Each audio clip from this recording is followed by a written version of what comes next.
से घिरा हुआ एक पहाड़ी क्षेत्र होने के कारण हिमाचल में कई जगह हैं जिन्हें कई लोग भूत आत्माओं का घर मानते हैं। हिमाचल मेरा गृह राज्य है और मैं लगभग हर लोकप्रिय स्थान पर गया हूँ।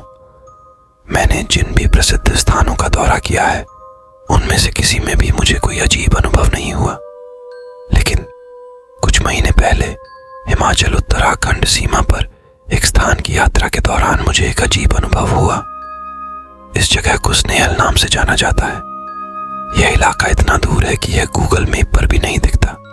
वैसे भी एक सड़क यात्रा के दौरान मैं गलती से इस स्थान पर पहुंच गया और मुझे यह नदी के किनारे एक सुंदर जगह लगी, इसलिए कुछ घंटों के लिए रुक गए।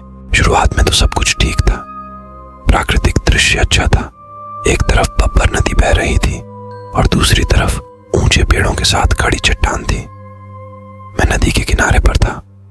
बड़े बड़े पत्थरों ने मुझे घेर लिया और बैठने के लिए एक आरामदायक जगह मिल गई। वहां एक पुल भी था जो अधूरा था।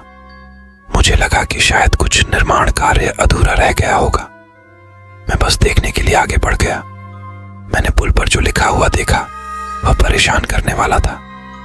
जंग लगे पुल पर किसी ने लिखा था कि कोई भी व्यक्ति कुछ भी निर्माण कर उस स्थान की पवित्रता को भंग करने का प्रयास न करे, अन्यथा क्रूर परिणाम होंगे। यह सब हिंदी भाषा में लिखा गया था और जितना मैंने बताया उससे कहीं अधिक भयानक था,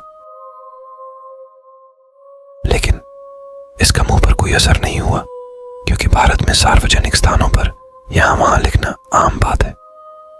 मैंने संदेश को नजरअंदाज कर दिया और विपरीत दिशा में चला गया जहां कुछ चट्टानें थीं। एक पत्थर पर निषिद्ध क्षेत्र लिखा हुआ था। मेरा पहला विचार चेतावनी के कारण चट्टान के पास न जाने का था। मैंने सोचा कि यह मेरे जैसे यात्रियों को पानी की गहराई, हिमाचल में नदियां अपने साथ सब कुछ बहा ले जाती है, के कारण दूर रखने के लिए लिखा गया था। वैसे भी मैं चट्टान से आगे नहीं बढ़ा, लेकिन मैं उसके पास यह देखने के लिए गया कि वह नदी से कितनी दूर है। इसके बाद मैंने जो देखा वह कई स्तरों पर परेशान करने वाला था। मैंने एक लाल चमकदार कपड़ा देखा जिसमें कुछ जली हुई हड्डियां और एक अलग तरह की धूप थी। मैं काले जादू में विश्वास नहीं करता, लेकिन यह बात कि मैंने उन हड्डियों को देखा किसी स्थानीय अनुष्ठान का संकेत देता है। पहाड़ी लोग काले जादू को गंभीरता से लेते हैं।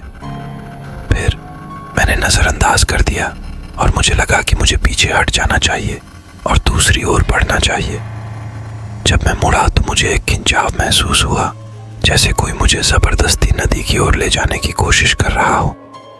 मैंने इसे गंभीरता से नहीं लिया क्योंकि मेरे पास कोई और रास्ता नहीं था, लेकिन यह फिर से हुआ और इस बार मुझे सच में अजीब लगा और थोड़ा डर महसूस हुआ। मैं दुनिया भर में अकेले यात्रा कर चुका हूँ और एक बार भी मुझे किसी इंसान या जानवर से डर नहीं लगा, लेकिन ये कुछ अलग था, कुछ ऐसा जो मैं समझ नहीं सका। मैं सचमुच वहां फंसा हुआ महसूस कर रहा था। खैर, मुझे जाना ही था, इसलिए मैंने अपना फोन जेब से निकाला और गाना बजाना शुरू कर दिया। मुझे ध्यान भटकाने की सख्त जरूरत थी। जब गाना जोर से बजने लगा तो मुझ में थोड़ी ताकत आ गई और मैं रास्ते की ओर बढ़ गया। मुझे लगता है कि गीत ने वहां जो भी शक्ति मौजूद थी उसका ध्यान हटा दिया था। मेरा हमेशा से मानना रहा है कि परेशान करने वाले विचारों को अपने ऊपर हावी नहीं होने देना चाहिए। उस दिन इस एक ही गुण ने वास्तव में मुझे उस स्थिति से बाहर निकलने में मदद की।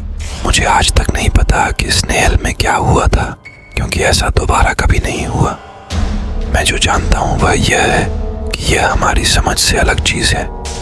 जो कुछ भी हुआ वो अजीब और डरावना था। एक बार जब मैं स्नेहल में अपनी छोटी सी घटना के बाद निकटतम गांव पहुंचा तो मैंने गांव के लोगों से घटना के बारे में बात की।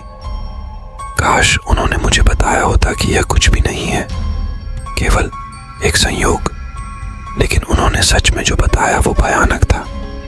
उन्होंने मुझे बताया कि पानी की गहराई के कारण निषिद्ध क्षेत्र शब्द नहीं लिखा गया है।